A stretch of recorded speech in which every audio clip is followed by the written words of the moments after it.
कुंतीचे खरे वडील कोण होते? कुंती भोजाने तिला दत्तक का घेतले होते? कुरुवंशाच्या वैभवशाली इतिहासात एक नाव आहे कुंती.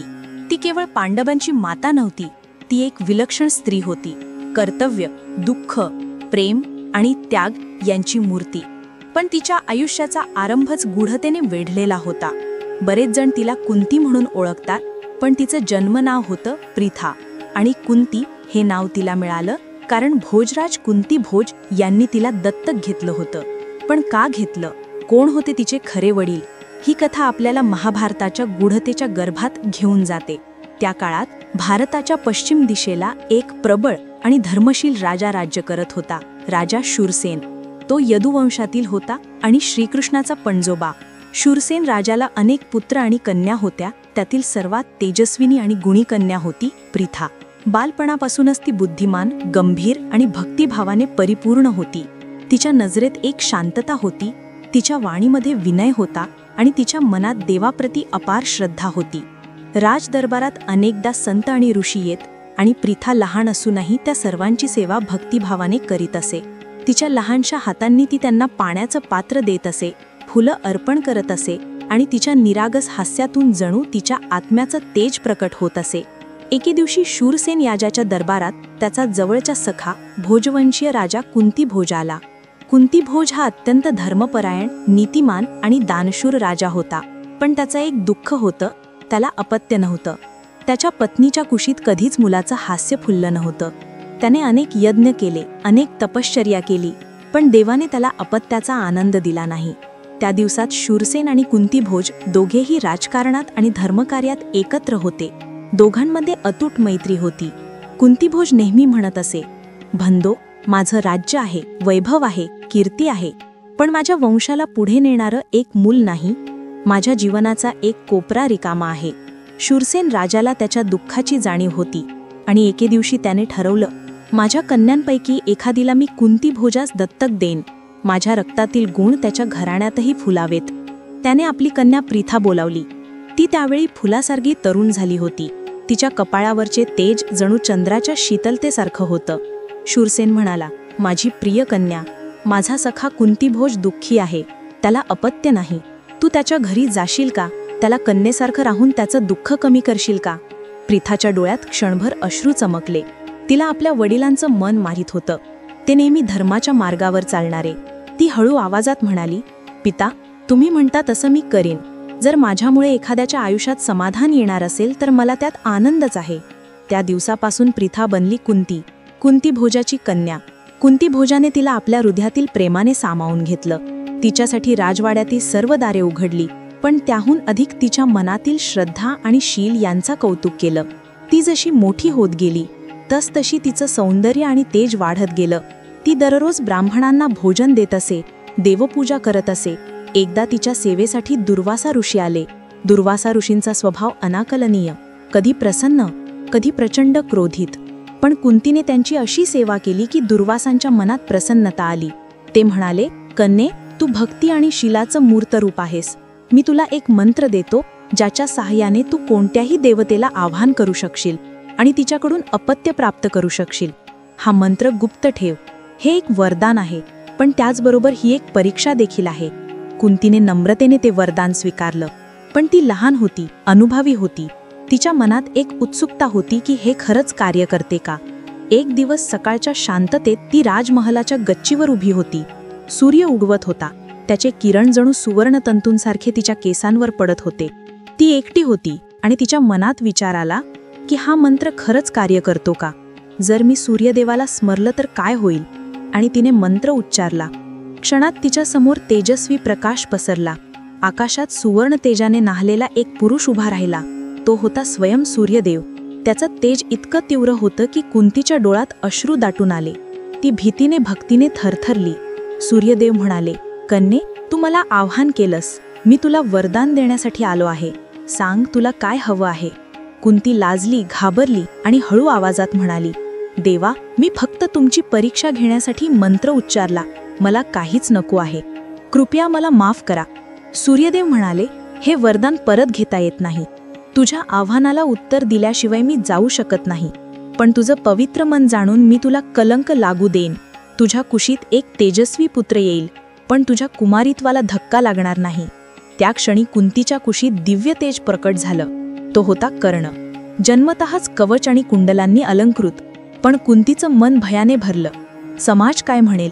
ती अविवाहित होती आणि आता तिच्या कुशीत अपत्य आलं आहे. रात्रभर ती अश्रूंमध्ये झोपली नाही. सकाळी नदी किनारी गेली आणि तिने त्या नवजात बाळाला सुवर्ण पेटीत ठेवून नदीच्या प्रवाहात सोडलं. तिच्या डोळ्यातून अश्रू वाहत होते. ती म्हणाली, देवा, या निष्पाप बाळाचं रक्षण कर. माझ्या पापाचा तो दोषी नाही. नदीचा प्रवाह त्या पेटीला घेऊन गेला दूर दूरपर्यंत, आणि तो बालक पुढे झाला अंगराज कर्ण, ज्याचं भाग्यच नियतीने वेगळं लिहिलं होतं. कुंती परतली राजमहालात, पण तिचं हृदय कायमच त्या क्षणात अडकून राहिलं. तिला कुणालाही सांगता आलं नाही की ती कोण आहे, तिचं मन किती जळतं आहे. तिचे दत्तक पिता कुंतीभोज मात्र तिच्यावर प्रेम करत राहिले. त्यांच्या नजरेत ती एक आदर्श कन्या होती, शील, ध्यान आणि धर्माचं मूर्तरूप. पण कुंतीच्या आत एक रहस्य जळत होतं. तिच्या गर्भातून जन्मलेला सूर्यपुत्र कुठे आहे, कोणाच्या आश्रयात आहे, हे तिला ठाऊक नव्हतं. आणि त्या गूढतेने तिच्या आयुष्य कायम वेढून ठेवलं होतं. राजा शूरसेनचा राजवाडा त्या काळी यदुवंशातील वैभवाचा केंद्रबिंदू होता. पण त्या वैभवामागे अनेक गुपितं दडली होती, आणि त्यापैकी एक गुपित होतं प्रिथाच्या जन्माचं. बाह्यदृष्टीने ती शूरसेनची कन्या होती, पण काही पुराणात आणि प्राचीन आख्यायिकांमध्ये एक वेगळी कुजबूज ऐकू येते की प्रिथाचा जन्म एका राजकीय आणि दैवी संयोगातून झाला होता. त्या काळी यदुवंशातील अनेक राजघराण्यांमध्ये सत्तेचा, मानाचा आणि प्रभावाचा संघर्ष होता. शूरसेन आणि भोजवंशाचे कुंतीभोज दोघेही एकाच क्षेत्रात होते, पण त्यांचं नातं अत्यंत घनिष्ठ होतं.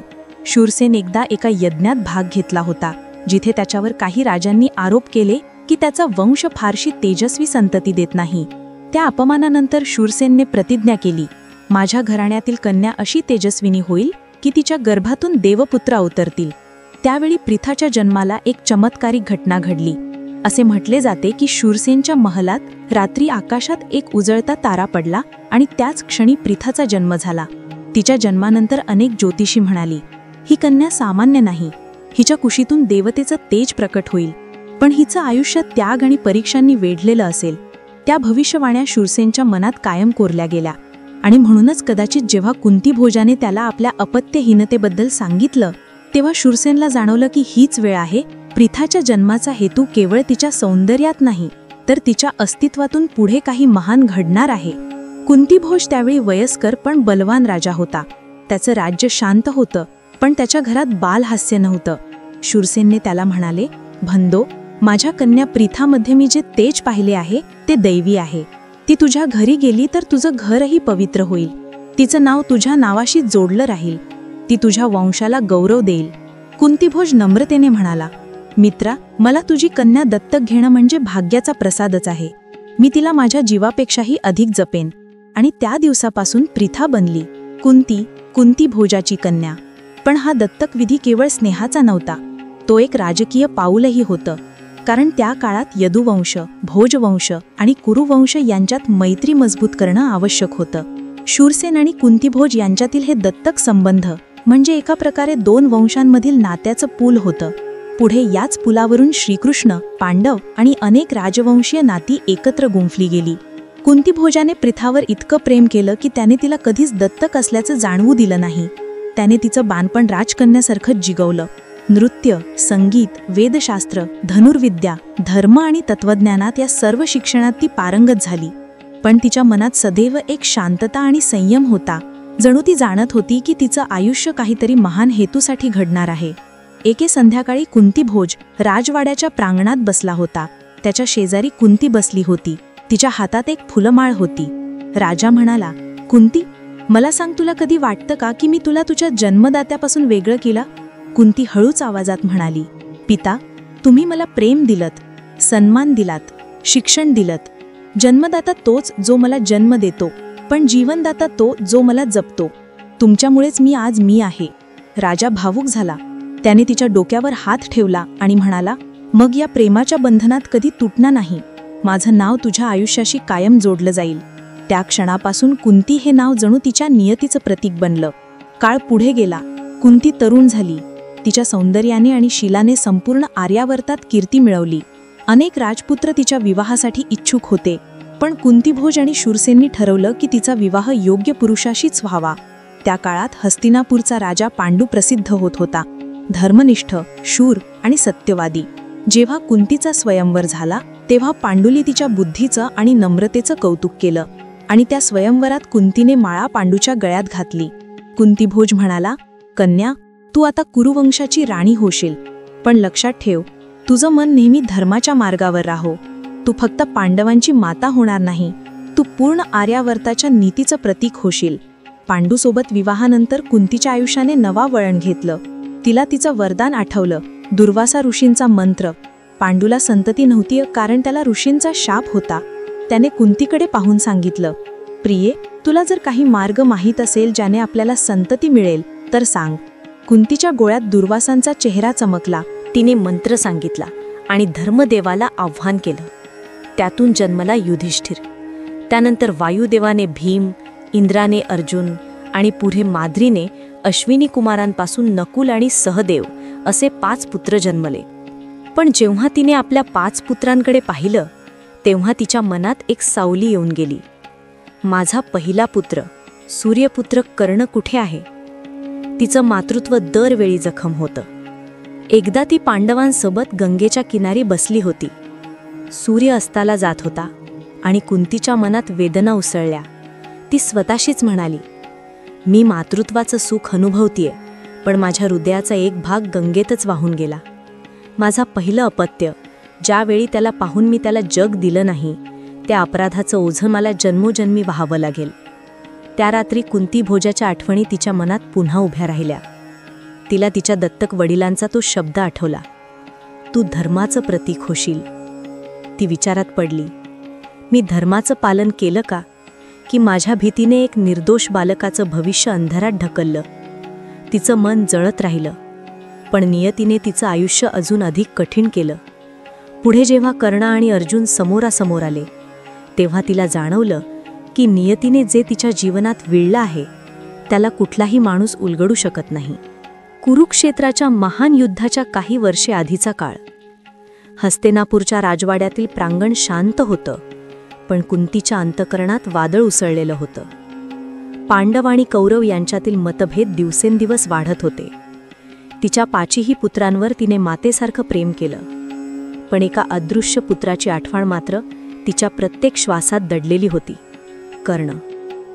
रोज संध्याकाळी जेव्हा सूर्य मावळत असे तेव्हा कुंती गंगेच्या दिशेने पाहून हळूच डोळे मिटत असे.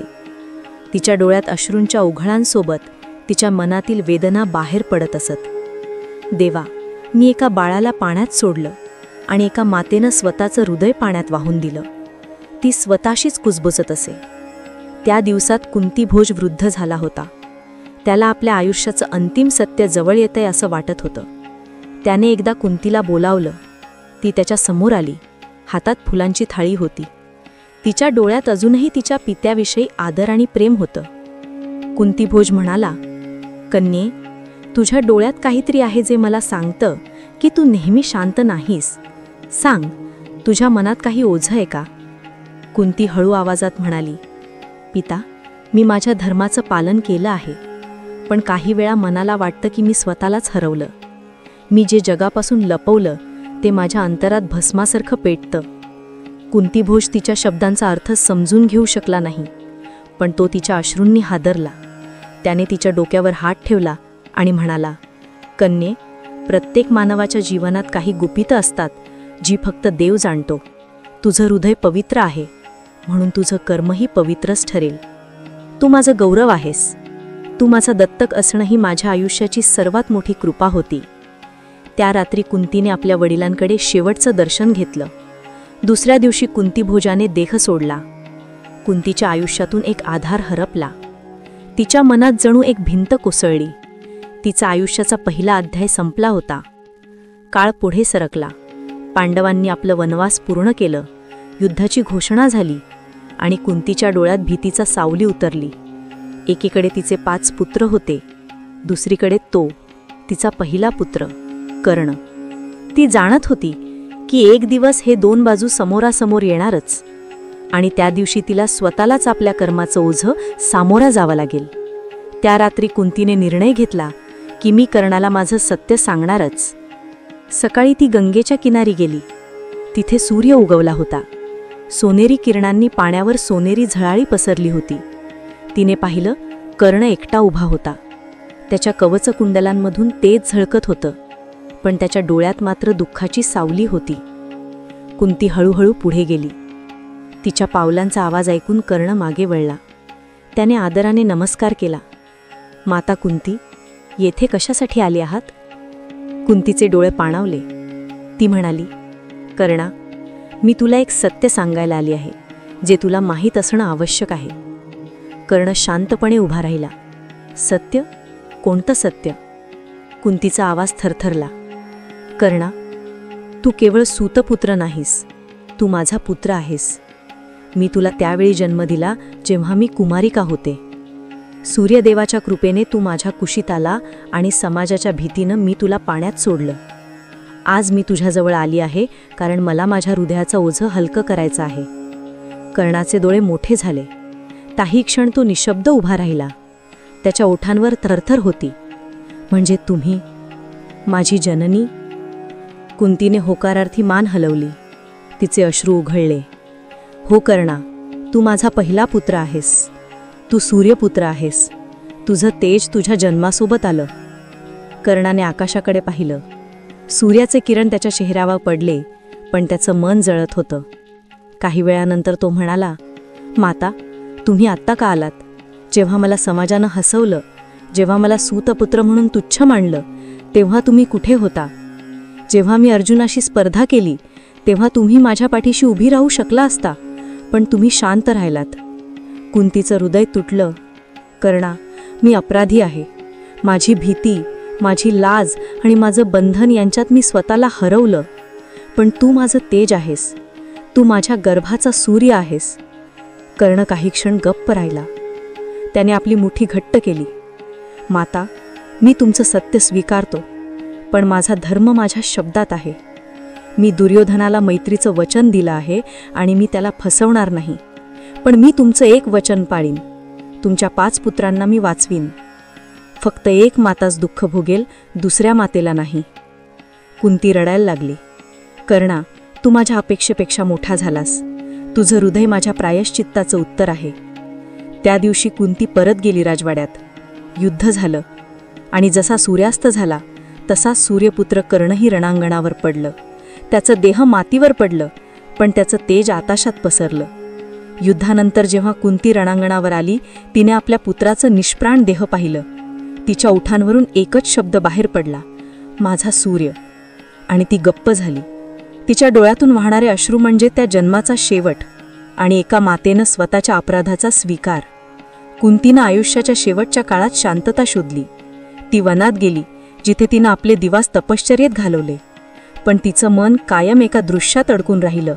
त्या नवजात बालकाला सुवर्णपेटीत ठेवताना तिचे थरथरणारे हात आणि पाण्याचा तो शांत प्रवाह. त्या प्रवाहासारखंच तिचं आयुष्य वाहून गेलं, शांत पण गूढ. तिचं मातृत्व पांडवांमध्ये फुललं, पण तिच्या आत्म्याचा एक तुकडा सदैव कर्णासोबत राहिला. कुंतीभोजाचं प्रेम, शूरसेनाचा धर्म, दुर्वासाचं वरदान आणि सूर्यदेवाचं तेज या सगळ्यांनी मिळून कुंतीचं आयुष्य बनवलं. ती केवळ एक माता नव्हती, ती होती नियतीचा आरसा, ज्यात देवही आपल्या कर्माचं प्रतिबिंब पाहत होते. आणि म्हणूनच महाभारताच्या शेवटच्या पानावर एक ओळ लिहिली आहे, कुंतीचा त्याग हा तिच्या अपराधापेक्षा मोठा होता आणि तिचं मौन हे तिच्या गर्जनेपेक्षा खोल होतं. सूर्यास्ताच्या वेळी जेव्हा आकाशात सोनेरी रंग पसरतात, तेव्हा जणू तिचा आवाज अजूनही गंगेच्या किनारी घुमतो, कर्णा, माझ्या पुत्रा. आणि वारं शांत होतं. आकाश जणू त्या मातेच्या दुःखाला आपल्यात सामावून घेतं. मला आशा आहे की हा व्हिडिओ तुम्हाला नक्की आवडला असेल. व्हिडिओ आवडला असेल तर एक लाईक नक्की करा आणि कमेंटमध्ये जय श्री कृष्ण नक्की लिहा.